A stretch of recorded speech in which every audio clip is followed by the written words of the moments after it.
All right, let's dive right into this explainer.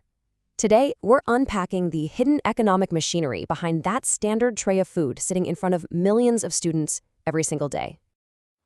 We naturally think of school meals as just a way to feed kids and fuel their education, right? But the reality?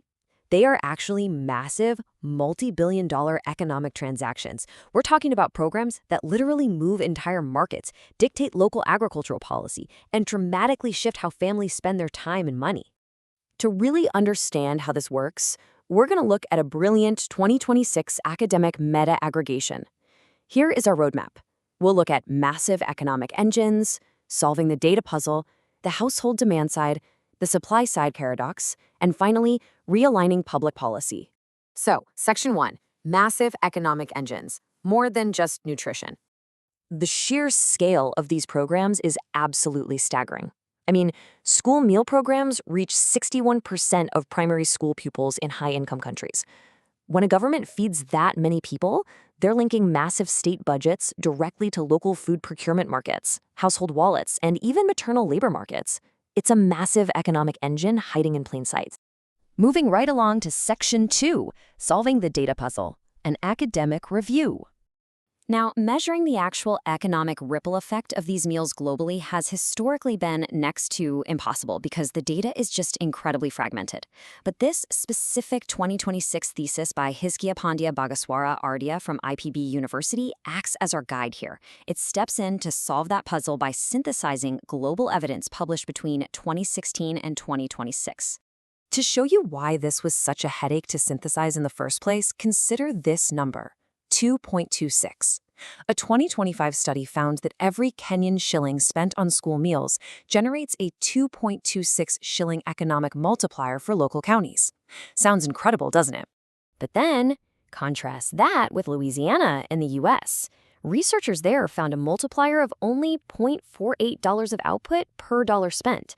That is a massive divergence. You can't just chalk that up to one program being better than the other. They're resting on entirely different mathematical and modeling frameworks. Because those impact metrics are basically speaking different languages, the researcher couldn't just average them out statistically. Instead, they used a method called meta-aggregation.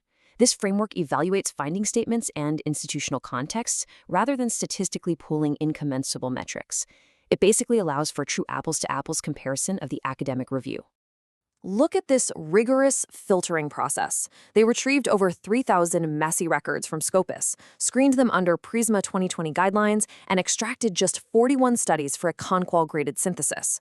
That Conqual part is absolutely crucial. It tells us not just what the studies say, but how much we can actually trust the study findings. Which brings us to Section 3, the household demand side. Strong evidence. Starting with the families receiving the meals. If you're a working parent, this next finding is going to make perfect sense. The absolute strongest evidence in the entire study, earning a high confidence grade, shows that releasing caregiving time raises maternal labor force participation and decision-making power.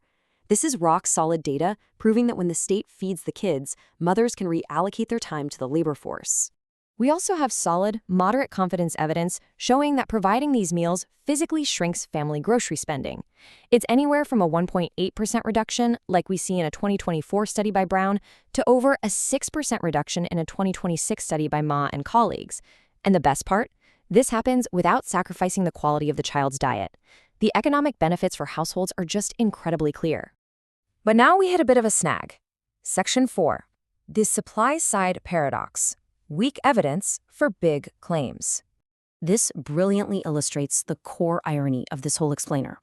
On the left side, the demand side, moms and household budgets, has high and moderate evidence confidence. But on the right side, the supply side, local farms and economic multipliers, has a low evidence confidence grade. The evidence supporting local supply chain benefits is startlingly weak. So, why the low confidence grade? Well, supply-side studies rely heavily on untested modeling assumptions, case studies, and matching designs. Instead of hard objective data like retail scanner receipts used for households, the supply-side studies are basically complex theoretical models that just guess how markets might behave. This brings us to our final part, Section 5, Realigning Public Policy, the reality check. Think about the last time you heard a politician talk about school lunches. They almost always promise to boost local agriculture. Yet look at this quote. The justification most invoked for expanding local procurement, therefore, rests on the weakest evidence in the corpus. From a policy perspective, the discourse is completely disconnected from the actual academic data.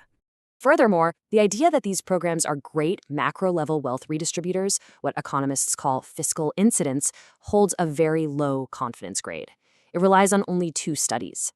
A lunch budget, as big as it seems, is just a drop in the bucket compared to major national wealth transfers. To fix this, the review lays out clear recommendations. 1. Expand rigorous procurement evaluations, like difference in differences designs. 2. Establish minimum reporting standards for sales displacement. And 3. Test household structure as a moderator globally. We need to stop relying on rosy assumptions and start funding rigorous testing. So as we wrap up this explainer, I leave you with this provocative thought to investigate in your own community. When your local schools justify their meal budgets by promising an economic boom for local farms, do they actually have the data to back it up? Are your tax dollars being justified by robust data or just very good intentions?